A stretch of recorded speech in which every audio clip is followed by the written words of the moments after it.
Hello guys, I've got this little camera and it's not the usual film point and shoot because the film that it takes it's not a 35 millimeter film, it's an APS film.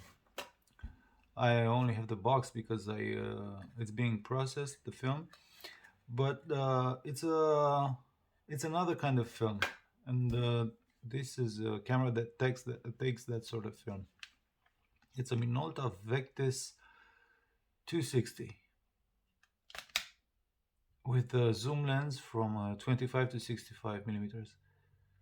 It's a nice camera. They used to make them really. Oh, this is where the film goes. You just put the film inside, you close it, and the camera does all the rest. You don't have to do anything. Let's see the battery door. CR123. No, it's a CR2. CR2, where are you? There you are. Not too far. I'm such a poet. I don't even know the language. Crap.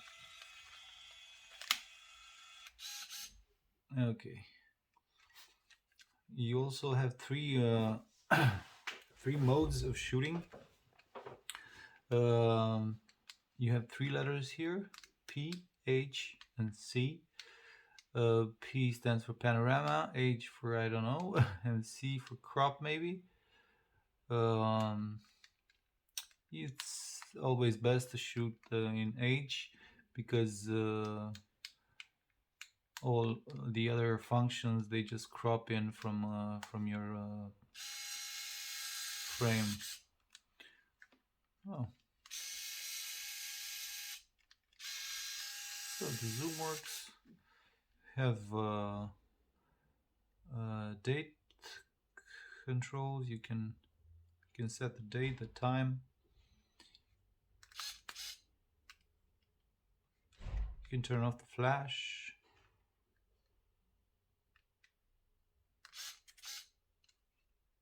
And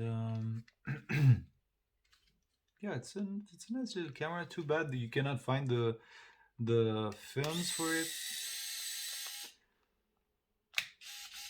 because they don't quite make them anymore.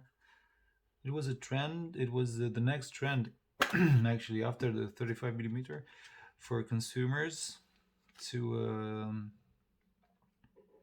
use these kind of cameras that you can take the film out whenever you want, put it back in, change the film maybe from 100 ISO to 400 ISO.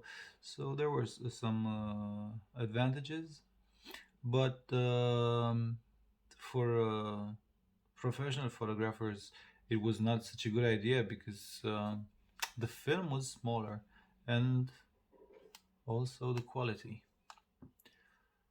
So that's it. This is what I wanted to show. I have some more APS cameras. Actually, I have one little beautiful APS metal camera that I'm going to review the next time. It's a Pentax Fina T. This is a really nice APS camera. It's so small and so well built. I'm so I'm so excited to see what came out of it. I had some APS films, and I'm really anxious to see how they came out. Anyways, I'm gonna review this some other time for you guys who maybe shoot APS film.